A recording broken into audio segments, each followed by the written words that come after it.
घराच्या देवघरात अन्नपूर्णा देवीची मूर्ती तांदळात ठेवलेली असेल तर त्यांनी कान उघडून हा व्हिडिओ नक्की ऐका. व्हिडिओ कुठेही स्किप करू नका. नमस्कार मित्रांनो, श्री स्वामी समर्थ. अन्नपूर्णा देवी भाजी, अन्नाची देवता, समृद्धी, पोषण आणि तृप्तीची देवी ही घडू देणारी शक्ती. शास्त्रानुसार अन्न हे पूर्ण ब्रह्म असते. अन्न म्हणजे ब्रह्म आहे आणि त्या ब्रह्माचे सजीव रूप म्हणजे अन्नपूर्णा देवी आहे.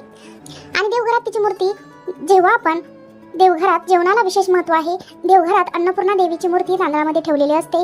तुमच्यासोबत काय घडत आहे हाच आपला आजचा जो विषय आहे. त्यामुळे हा व्हिडिओ कुठेही स्किप न करता शेवटपर्यंत नक्की पहा. चॅनलवर जर तुम्ही नवीन असाल तर चॅनलला सबस्क्राईब करा. अशीच माहिती पूर्ण व्हिडिओ पाहण्यासाठी बेल आयकॉनला प्रेस करा, म्हणजे जेव्हा कधी मी नवीन व्हिडिओ अपलोड करेन त्याचं नोटिफिकेशन सर्वात अगोदर तुम्हाला मिळेल.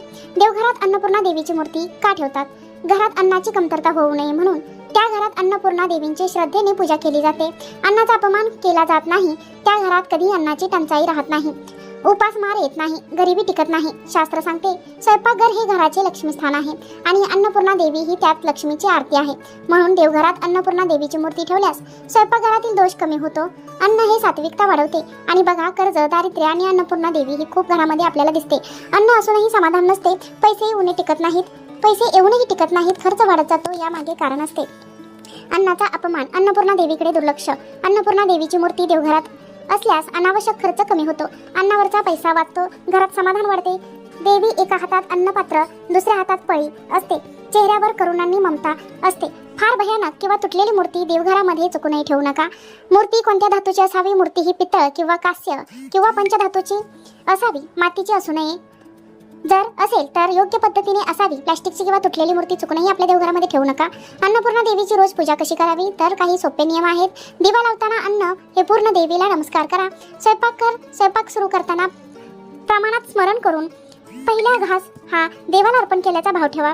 एवढे केले तरी सुद्धा देवी प्रसन्न होते. अन्नपूर्णा देवीची मूर्ती कोणत्या दिशेत ठेवत असताना आपल्याला सामान्य चुका करायच्या नाहीत, त्या चुका टाळायच्या आहेत. अन्नपूर्णा देवीची मूर्ती समोर अन्न वाया घालवू नये. देवघरात अस्वच्छता ठेवू नये. स्वयंपाकघरात भांडण करून उष्ट अन्न फेकून देऊ नये. या चुका हळूहळू आपल्याकडे वास करत असतात, तर तो राहत नाही. अन्नपूर्णा देवीची मूर्ती कुठे ठेवू नये? थेट जमिनीवरती अन्नपूर्णाची मूर्ती ठेवू नये. स्वयंपाकघराच्या चुलीखाली ठेवू नये. बाथरूमच्या भिंतीला लावू नये. तुटलेल्या कपाटात ठेवू नये. असे केल्याने देवीचा अपमान होतो आणि घरात आर्थिक स्थिरता राहत नाही आणि अस्थिरता निर्माण होते. तुटलेली खराब झाली तर काय करावे? कधी कधी मूर्ती तुटते, रंग निघतो, आकार खराब होतो. अशी मूर्ती चुकूनही घरामध्ये ठेवू नये. योग्य पद्धतीने स्वच्छ कपड्यात गुंडाळा, वाहत्या पाण्यात विसर्जित करा आणि मनात क्षमा याचना मागा. शास्त्रानुसार घरातील स्त्री म्हणजे अन्नपूर्णाचे तरी दुःखी असेल तर स्वयंपाक जबरदस्तीने होत असेल तर घरात लक्ष्मी टिकत नाही. जबरदस्तीने स्वयंपाक होत असेल तर घरात लक्ष्मी टिकत नाही. मनात देवीचे स्मरण करा. पहिला घास हा देवाला अर्पण करा. अन्न बाहेर जाऊ देऊ नका. उरलेले अन्न प्राण्यांना खायला द्या. एवढे केल्याने सुद्धा देवी आपल्यावरती प्रसन्न होते. दर शुक्रवारी गोड पदार्थ, खीर, पुरण भावांना देवीला अर्पण करा. भक्तिभावाने अर्पण करा तर आपल्याला गरिबांना अन्नदान करायचे घरातील समृद्धीचे टिकून राहते. आता आपण वळूया आपल्या सर्वात महत्त्वाच्या विषयाकडे, ते म्हणजे घरामध्ये अन्नपूर्णा देवीची मूर्ती जर तांदळामध्ये ठेवली असेल तर नक्कीच तुमच्यासोबत काय घडत असते ते आता आपण पाहूया. तांदूळ म्हणजे शास्त्रानुसार अन्नाचा राजा. तांदूळ हे लक्ष्मीचे स्थिर स्वरूप आहे. तांदूळ साठवण आणि समृद्धीचे प्रतीक आहे. म्हणून अन्नपूर्णा देवीची मूर्ती तांदळात ठेवली जाते. तांदळात मूर्ती ठेवल्याने काय होते तर घरात अन्न कपात होत नाही. खर्च नियंत्रणात राहतो. अचानक येणारी गरिबी टळते. अन्नाचा नाश कमी होतो. तांदूळ देवीची ऊर्जा धरून ठेवतो. तांदूळ नसेल तर आपण धान्य ठेवू शकतो.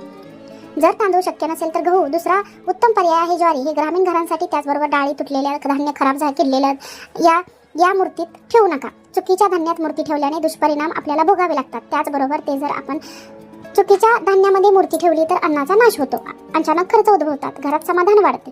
तांदूळ कधी बदलावे तर पहा. पौर्णिमेला हे तांदूळ जो आहे तर तो बदलला गेला पाहिजे. पहिला जो तांदूळ आहे तो त्याचा भात करा किंवा तो पक्ष्यांना टाका. आपल्याला पक्ष्यांना खाऊ घालायचा असतो. त्यानंतर थोडासा तांदळाचा त्यातला भाग आपल्या घरातील तांदळाच्या डब्यामध्ये थोडासा मिक्स करायचा असतो. नवीन तांदूळ आपल्याला द्यायचा आहे. उरलेला तांदूळ तुम्ही पाण्यामध्ये सुद्धा विसर्जित करू शकता. त्यानंतर तांदूळ जर खराब दिसायला लागला तर तो सुद्धा तुम्हाला लगेच बदलायचा आहे.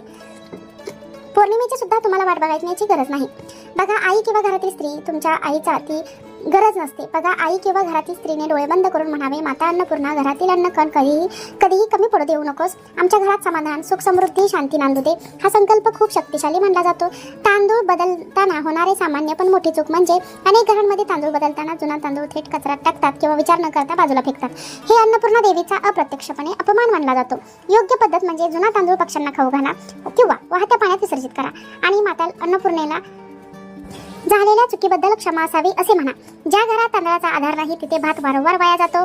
तांदळाचा गरज नाही किंवा तांदळाचा तुम्ही अपमान करत असाल, भात वारंवार वाया घालवत असाल, हळूहळू त्या ठिकाणी अन्नाचा नाश होत असेल, खर्च वाढतो, समाधान कमी होते.